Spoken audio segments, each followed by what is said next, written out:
Joshua chapter 5. We are going to be in Joshua chapter 5 this evening. And we're going to continue considering courage. It's a major theme through the book of Joshua is courage. And in particular, these first 5 chapters are primarily about the courage to submit and some difficult situations. Sometimes submission is easier, especially if it's something that you wanted to do anyway. But sometimes submission is very hard, and that we are submitting to God even in these hard times. And in Joshua chapter 5, the focus is on submitting to God even when it's painful to submit to God. And there's sort of a literal version of that in chapter 5, but I think it kind of has it in application of even if something is not literally painful, it can kind of cut your soul. It can feel like a knife wound, and that we are still submitting even when it's painful to submit. And so last time we looked at verse 1, which really sort of is a conclusion to chapter 4, that they crossed over the Jordan River. They placed stones in the middle of the Jordan River and then picked up 12 more, and they built a monument to prepare for the future generations to see it and say, what is this? And of course, in pushing back the Jordan River and parting it, it had terrified the people of the land, and that's Joshua 5:1. So it was when all the kings of the Amorites, who were on the west side of the Canaanites, who were by the sea, heard that the Lord had dried up the waters of the Jordan from before the children of Israel until we had crossed over, that their hearts melted, and there was no spirit in them any longer because of the children of Israel. And so everything is prepared for them. The question is, are the Israelites themselves prepared to do what God is asking them to do, to submit to Him? And that's what starts in chapter 5 and verse 2. Chapter 5 and verse 2, it says, even at that time, the Lord said to Joshua, make flint knives for yourself and circumcise the sons of Israel again the second time. So Joshua made flint knives for himself and circumcised the sons of Israel at the hill of the foreskins. And so he is preparing the people to follow God. They're in the land, but to go into their first battle. And I think the idea here we get is that sometimes we submit to things even when it's very personally painful, as this is kind of an illustration of. Now, in verse 2, the question that we might ask is, how can people be circumcised a second time? What does he mean by that? How can you circumcise someone a second time? Some of them had not been circumcised. Yes, ma'am. And that's exactly what we're looking at here, is the previous generation had been circumcised, but this new generation had not been circumcised at all. And so it says that this is what Joshua is preparing to do, to circumcise the generation of people who were 19 and younger 40 years ago, when they were supposed to enter the land, that they had not circumcised their sons when they were in the wilderness.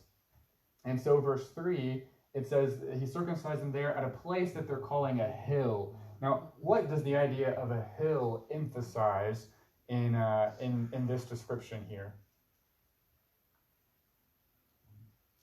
I think a hill is very, it's tall, isn't it?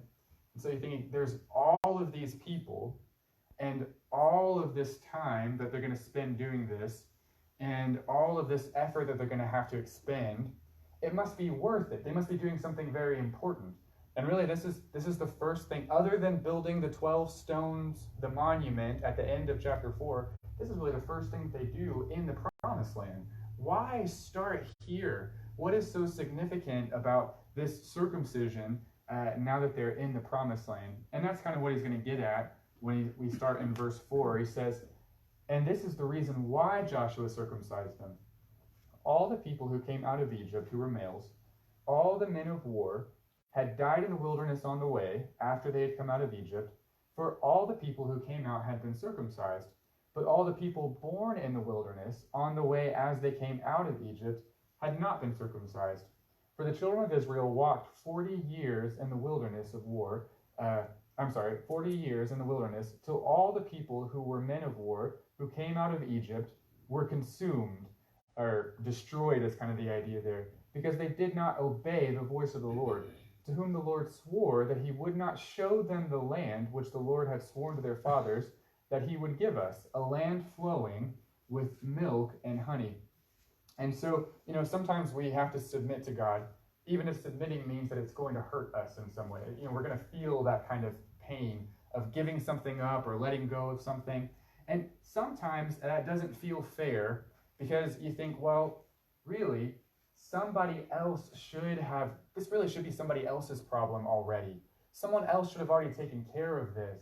Somebody else should have managed this problem. And you think for Joshua, he is sitting on this hill, and it seems to be that he's the one who's doing all of this really uncomfortable work. And he's thinking, their parents should have done this already, right? Why do I have to be the one to do this? This should have been done. And then for the men, they're thinking, I think it probably hurts babies when you do that to them, but you don't remember that pain. And now they're thinking, now I'm a grown man and I'm having to do this. This is something that should have already been taken care of. And so there can be that resentfulness, that disappointment when you're sort of picking up the pieces of what the past generation failed to do, and thinking, this isn't fair, and I don't want to have to deal with this. This is a pain that I shouldn't have to be going through. But sometimes that's what we do. We submit to God, even when we're really picking up somebody else's slack. And even though that might cost us something to pick up somebody else's slack. And that's, the previous generation knew that they were supposed to do this. They knew the story of Abraham in Genesis 17, where God set up this ordinance, and he says it's going to be for every generation. And God describes it in great detail, exactly on the 8th day of a boy's life that you're going to do this, and exactly how to do it. They knew that. And of course, it was in the law of Moses, recorded in Leviticus chapter 12 and verse 3. In Leviticus 12:3, it's repeated what you find in Genesis 17, that on the 8th day, they were supposed to have done this. And so it's not that they didn't know. It says they just didn't obey in verse 6. Their faith wasn't in it. They didn't believe enough, and so they didn't obey. And so now they're having to deal with something very painful that would have been less painful and less work if it had been done right in the first place. And doesn't that sting when you're left picking up the pieces of what someone else should have done before? And it's harder now than it would have been if they had just done it right in the first place. Doesn't that sting? But we still submit to God and trust that he is working this out, even if it's harder today than it should be, because of something that someone in the past messed up. So then he continues in verse 7, and it says, Joshua circumcised their sons, whom God raised up in their place, for they were uncircumcised, because they had not been circumcised on the way. And so it was, when they had finished circumcising all the people, that they stayed in their places in the camp till they were all healed. Now, I'll just tell you, when I first moved here in the summer of 2021, my plan was not to go through Genesis, it was to go through Joshua first. But then I was studying for it, and I got to chapter 5, and I thought, I do not want to stand up in front of everyone and read the word circumcision that many times in a row. But we came back around to it anyway. And so, it's in the Bible. It is important. We do need to talk about it. I guess I'm glad that we know each other a little bit better when we finally got to this point than we did in the summer of 2021. But anyway, and so there in verses 7 and 8, he's describing this is what they had to go through, and then it says they had to rest and to recover. Now, any thoughts or comments so far on what we've looked at? Because go ahead, Sarah. I was just thinking about Moses and the weird husband of blood episode. Oh yes, talked about. And it's like Moses, before he could really do what he needed to do, he had to make sure that his household was right with God and in that covenant. And so to me, it's kind of maybe a little bit parallel. Yes. About they're about to go and do this big, difficult, scary thing. So before they do that, they've got to make sure that they have complied with God's law. That's right. No, I'm glad you brought that up, because I think it is. We've noticed that some in the past weeks that there's a great parallel between Moses' life and Joshua's life. I think intentionally here, because remember what was the point of the river crossing? That to assert this is the leader that's replacing Moses. And so if he's the leader that is replacing Moses, then we need to see the signs of that. And so we've had the river crossing. We had in chapter 1, God said, I'll be with you just like I was with Moses. And then here we have a sort of circumcision event, just not exactly like, but parallel to Moses's. If you remember from Exodus 4, when it says that God, the angel of the Lord came and was going to kill, was it Moses or his son? I think it was Moses.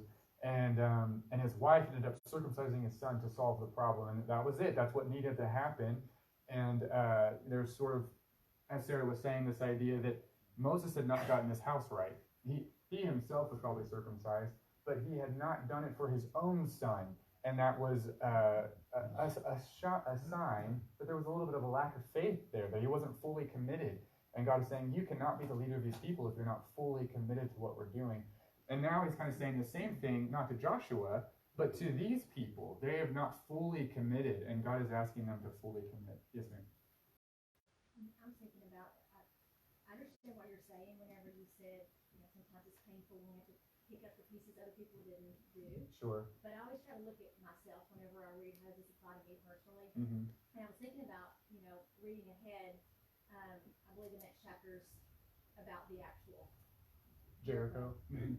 And so they had to do this in order to get righteous, in order to get right. Yeah. And so when I think about that for me, sometimes I've done things that are going to be very difficult to get myself out of. Sure. But if I want to be holy, if I want to be righteous, if I want to be pleasing to God, I'm going to have to do that painful thing, whether it's, whatever it is, things Yes. in my life, choices that I might have made years ago that are still there. Right. I've got to put that off, put that away. And the longer time passes, the harder, Yes. much harder it is to do. Yes.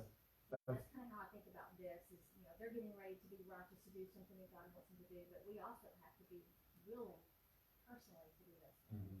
Yeah, I think so. I think that's a good parallel. You say the longer you put something off dealing with it, and that's what had happened here. Is all these years, 40 years or more had gone by, or not more, or less for some of them, since they should have been circumcised, and it just gets more and more difficult as time goes on. But when we have mistakes in our past, and we're going to have to tell someone something that we have done, or we're going to have to make some change that's really going to hurt, sometimes we just put it off, and it's best to just get the knife out and take care of it. Philip? Of course, we have modern painkillers today. It's like when you go to the dentist to get Novocaine.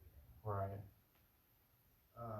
I realize this was long before modern medicine, but did they have anything they could give them to rest? Because I can just imagine how painful it is. Oh, I'm sure that they did. They used lots of hyssop or things like that that they would have cultivated from the ground, perhaps, that they would apply to wounds or cuts or things like that to at least keep the infection away, if nothing else. And so I'm sure that they probably had things they did. What's that? There's a lot of plants that are astringent.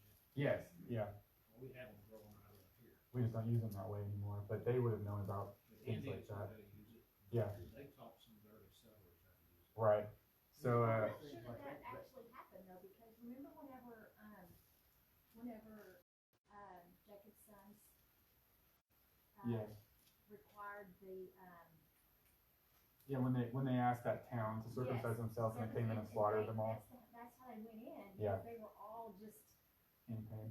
they weren't able to fight back. I think they had those things, but it wouldn't have been like painkillers. It wouldn't have been like morphine or something like that. Yeah, it wouldn't have been that effective. So there would have been a lot of discomfort and pain, I think, for several days, and that's why they took the time in verse 9 or verse 8 to heal. Sometimes animals use it, what pain relief would be called. It seems to me like that would have been nearly unbearable. You would have passed out. Well, I think Depends on that strong.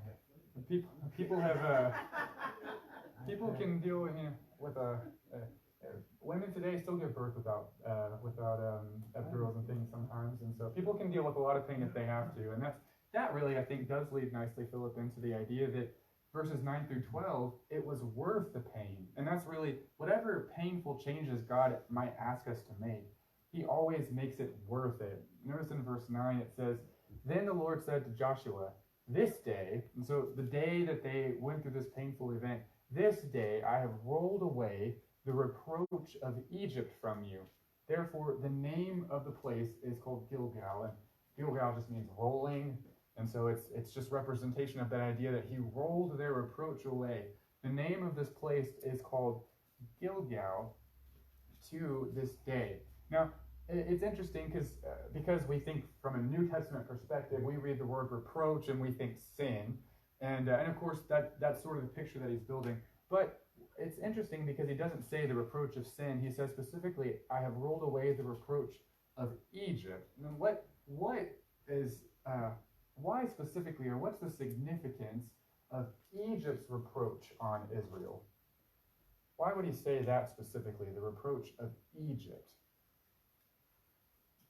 Reproach is idolatry, the sinful life that was led there by Yeah. the Egyptians. That's right. Yeah, that they were still sort of carrying that with them. Now I think let's look at this for a moment. Turn back to Exodus chapter 12 and verse 44. Just kind of follow up with what Steve was saying.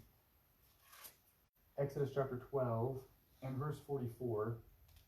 In Exodus chapter 12, Moses is giving the Passover regulations, which is going to become very relevant in the next verse of Joshua 5.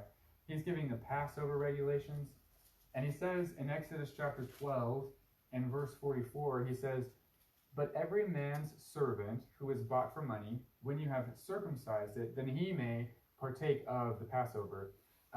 Verse 45, "A sojourner and a hired servant shall not eat it." Verse 46, "In one house it shall be eaten, and you shall not carry it into the flesh."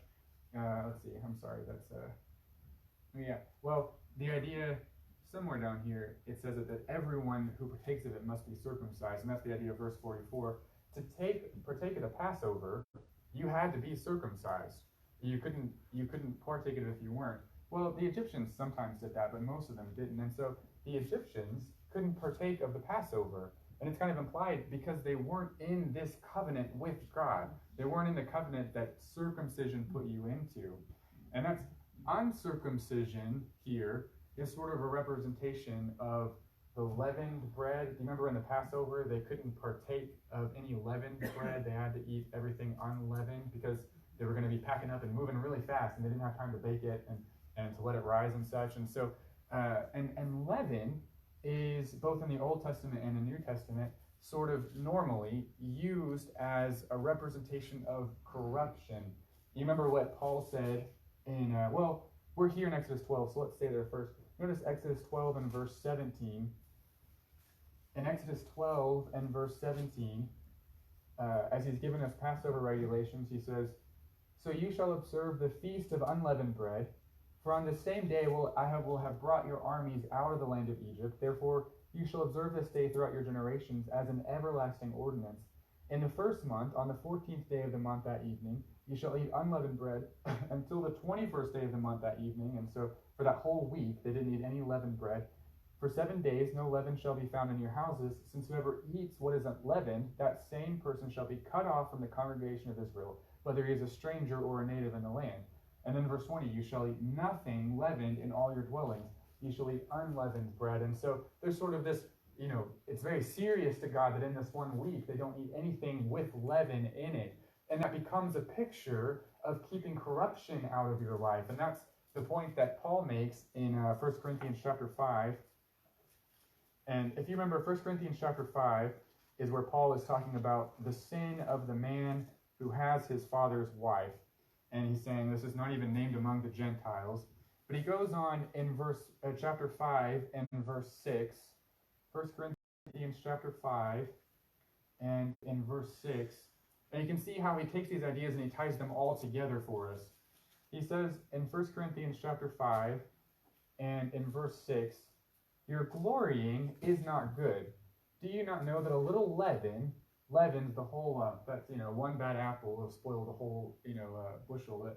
Verse 7, "Therefore purge out the old leaven, that you may be a new lump, an unleavened lump of bread, since you truly are unleavened, for indeed Christ, our Passover." And so here he's tying it back to the Passover lamb and that Christ was crucified for us, "was sacrificed for us."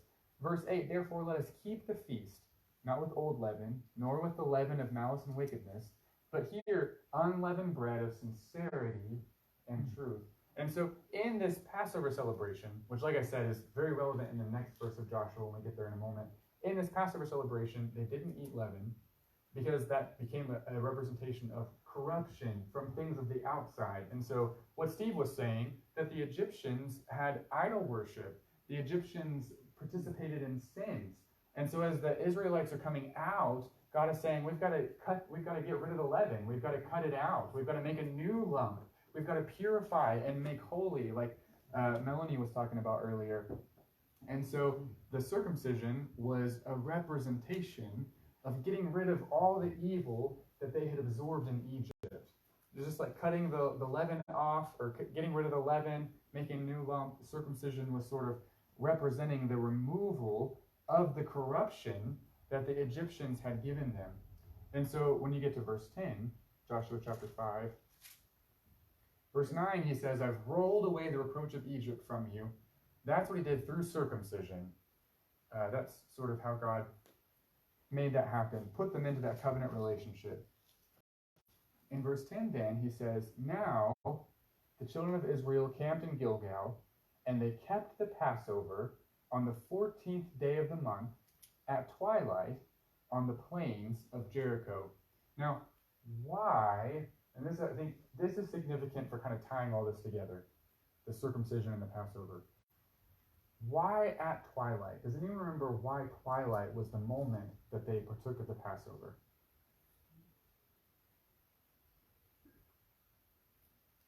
That's one that the clock says that's the time of the day that it's supposed to do that. Okay, so that's part of it. Yes, absolutely. That for we think of a new day as being at midnight. That's when it goes from Wednesday to Thursday at midnight. But they didn't think of it that way. They thought of it at sunset or twilight. We go from, it would already be Thursday in their minds, because about 6 o'clock is when they transition to a new day. And so just like you think in the beginning, in Genesis 1, when God created the heavens and the earth, it describes there when God would transition from day to day, it would say, let's see, where does it say? Yeah, God called, so they were evening and morning were the first day. Thank you, Missy Vaughn. And so that's, in essence, he's saying God created the first day, and it was evening to evening, twilight to twilight. And that the Jewish mind thought of a day as sunset to sunset. And so they're waiting until the first moment of Passover Day, which was the 14th of the month. The first moment of the 14th of the month was about 6 o'clock on the when they go from the 13th to the 14th. So that is one reason, yes, and I think that's an important reason. There's a second reason that's found in Exodus chapter 12 and verse 6. Oh, yes, sir. Because the 10th plague came in the darkness. Yeah, and so they needed to have the blood on the post, and they needed to be eating the Passover to keep safe from that plague. yes, and that's really interesting when you think about it from that perspective. We'll come. Let's read Exodus 12:6, and we'll come back to what Sarah is saying. Were you going to say That's when something? Passover started. Yes, yes, And ma'am. why? Because they left in the evening. They traveled so at night. the angel would pass over, or they had the blood on the lintels. Yes, ma'am. So the Yes, angel ma'am. would pass over. Am I correct that Jews today do not do certain things from sundown Saturday until sundown Sunday? There's some period over the weekend. they're not No, supposed to do Sundown Friday, because that's Sundown Friday. in their mind. Saturday starts at 6 o'clock on our Friday to sundown Saturday is at this time the Sabbath is sundown Friday to sundown Saturday. I see. And- And does their tradition today that they observe stem from what we're I think talking Hasidic Jews, the very conservative Jews, still do it that way. Yes, I believe so. So in Exodus chapter 12 and verse 6, he says, giving us these instructions about Passover, you shall keep it until the 14th, keep the lamb until the 14th day of the same month, and then the whole assembly of the congregation of Israel shall kill it at twilight. And so right about 6 o'clock, they were all supposed to get out their knives and slay this lamb at basically the exact same time on the 14th, the very beginning of that day, beginning, of course, being in the evening and not at midnight when we think of it. But then what Sarah is talking about is actually, if you skip over to chapter 12 and verse 29, it says, it came to pass at midnight that the Lord struck all the firstborn in the land of Egypt. And so he does, they kill the lamb, and then they spread the blood on the doorpost. They eat it inside the house. They cook and eat it inside the house. They did it with their sandals on and their staff in their hand, standing by the door, ready to go. And then the destroyer comes through at midnight and kills all the firstborn who don't have blood over their post because they weren't passed over. And then, of course, Pharaoh calls for Moses. He sends a message, get out of here. And so they pack up their stuff and they travel in the middle of the night. They leave Egypt and head toward the Red Sea. And so part of it is because they were instructed to. But notice why in Deuteronomy chapter 16 and verse 6. Deuteronomy chapter 16 and in verse 6.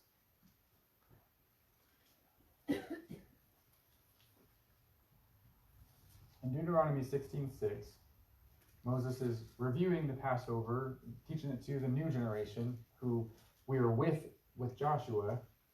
And in Deuteronomy 16:6, it says,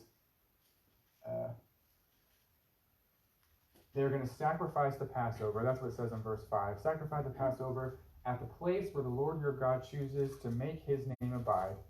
And there you shall sacrifice the Passover at twilight, at the going down of the sun, at the time you came out of Egypt.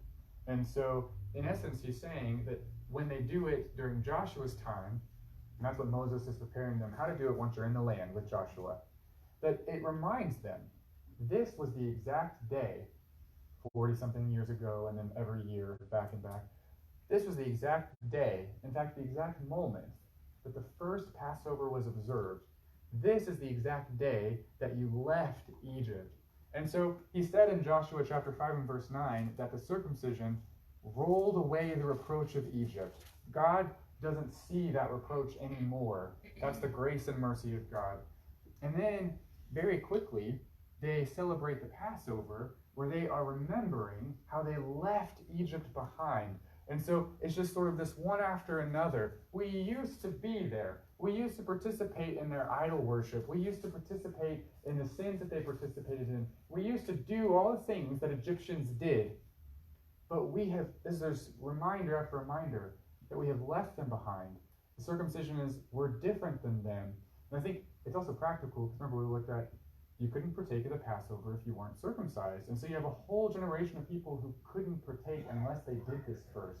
So Joshua knew it was coming up, and he's saying, if they partake of it like they are, we're going to have to cut them off. We're going to have to remove them, and then they're all gone. And so he's preparing them to remember that they are more than what they were in Egypt because of what God has done for them, and because they are in this covenant with God. Now, when you roll that forward to today, you think, first of all, circumcision as it is, literal circumcision, is irrelevant to God today. And that's what Paul says, remember, in 1 Corinthians chapter, let's see. I wrote 1 Corinthians 17, but that's not possible. So let's see what I meant to write.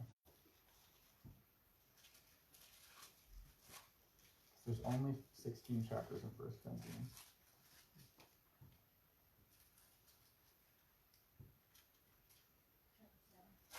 Yes. Thank you. All right. 1 Corinthians chapter 7, starting in verse 18. In 1 Corinthians chapter 7 and verse 18, it says, was anyone called while circumcised? In other words, were you converted and you were circumcised? He says, let him not become uncircumcised. Was anyone called while uncircumcised? When you were converted, were you uncircumcised? Let him not be circumcised. Because, verse 19, circumcision is nothing, and uncircumcision is nothing, but keeping the commandments of God, that's what matters. And he says basically the same thing in Galatians chapter 5 and verse 6.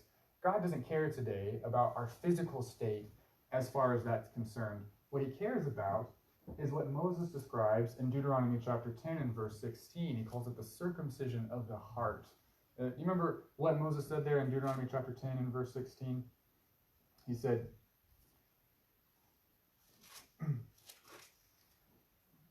Deuteronomy 10 and verse 16. Therefore, circumcise the foreskin of your heart, and be stiff-necked no longer, for the Lord your God is the God of gods and the Lord of lords, the great God, mighty and awesome, who shows no partiality nor takes a bribe. He administers justice for the fatherless and the widow, and he loves the stranger, giving him food and clothing. And so, especially verse 20, you shall fear the Lord your God, you shall serve him, and to him you shall hold fast and take oaths in his name. He is your praise, and he is your God, who has done for you these great and awesome things which your eyes have seen. And so, even in the Old Testament, they had the concept of the circumcision of the heart is what really matters. That just as circumcision rolled away the reproach of Egypt, showing the sign that they were changing and different than they were before, we're removing the filth of sin from our hearts. We're removing our attachment to the idols and the things of this world from our hearts. And so that's why Paul describes it in Colossians chapter 2. Notice in Colossians chapter 2 and verse 11.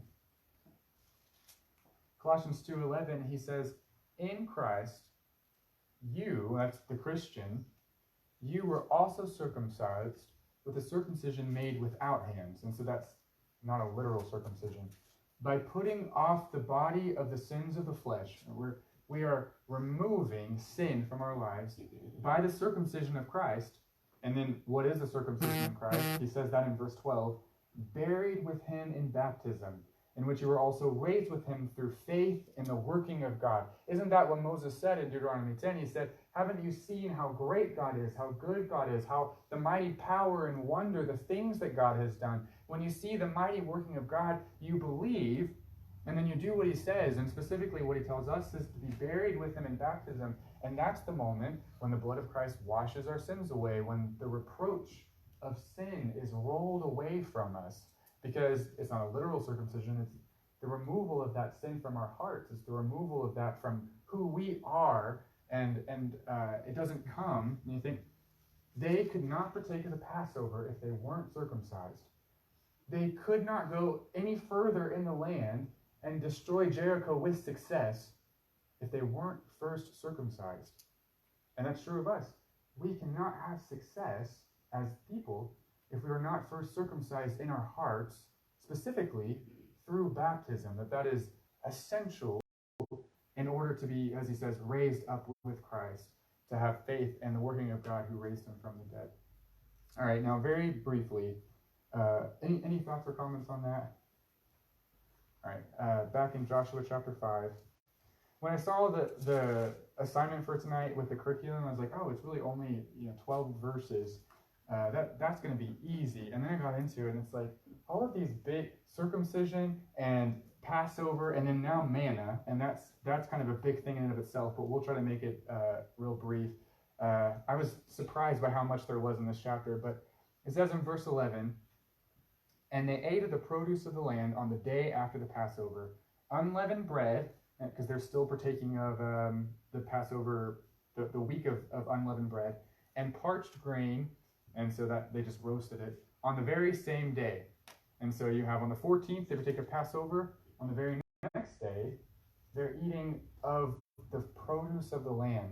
This was promised to them that in Exodus 16:35, it was recorded that when they got to the promised land, they would eat of food that they did not grow. They would walk through fields that they did not plant, and they would partake of things that other people had made. And so that happened on the 15th of the month. Then, verse 12, the manna ceased on the day after they had eaten the produce of the land. And the children of Israel no longer had manna, but they ate the food of the land in Canaan that year. And so that's, they've had manna for 40-something years now, where God has been sending it down. But the day after they have their first taste of the food in Canaan, they no longer have this manna. And so what has God brought them? Because they were willing to go through painful things. Well, he rolled away their reproach, and he brought them the passing over of sins, in essence. And then he brought them that kind of full satisfaction of having, they never liked the manna. it was unsatisfying. The flavor was bland. And Moses describes at one point how they do all these things. They beat it and they pat it and they bake it and they try so hard to make something interesting out of it and have their kids cut them into little snowflakes. I don't know, but they really tried to make manna interesting, and it wasn't satisfying. But here they have the full satisfying experience of eating what is a real meal that's not just manna, and they could not have had that if it weren't for going through those painful experiences. And then that he fulfills his promises, and that's what you see in verse 12. And I think it's really interesting. And I don't know what conclusions exactly you could fully draw from it, but Passover starts on Thursday evening, and it's for most of Friday. Well, that's the day Jesus died. Thursday evening they had the Passover feast, and then Friday he was crucified. The Sabbath starts Friday evening and goes all the way through Saturday twilight, and so he was in the tomb that day. But then Sunday begins Saturday at 6 o'clock and goes all the way through Sunday at 6 o'clock. And Sunday is the day that they never had manna again. And Sunday, of course, is the day that Jesus was raised from the dead. And you think Jesus talks about himself in John 6 as the bread of life, who satisfies the world. And he quotes from Exodus 16 with the manna and says, I'm better than manna. I just think it's interesting that they didn't have manna on Sunday ever again. And then Jesus says, I am more than manna, the replacement manna, the fullness of the promised land, feasting on what I offer you. And especially when you kind of tie that in with what he tells Satan when he's tempted, he quotes from Moses, who says, God gave them the manna so they would learn. Man shall not live on bread alone, but on every word that proceeds from the mouth of God. And that if we will open up our hearts, there is something so satisfying and fulfilling about living off of every word that proceeds from the mouth of God. And Jesus says, I am the bread of life. But he also said, I am the word of God. And that when we feast on that word in this life, that is a way, in essence, of feasting on what they had in verse 11 and more, spiritually speaking. It took courage to submit to God. And they had to submit to walk with him completely. They had to submit to, even if they were the only one like Rahab did, and to undergo new earthly leadership under Joshua. And then here, through painful circumstances. But now, in chapter 5 and verse 12, the end of the manna represents that they are fully prepared to do what they should have done 40 years ago. And that's what we'll start looking at in 2 weeks, starting in chapter 5 and verse 13, conquering the land.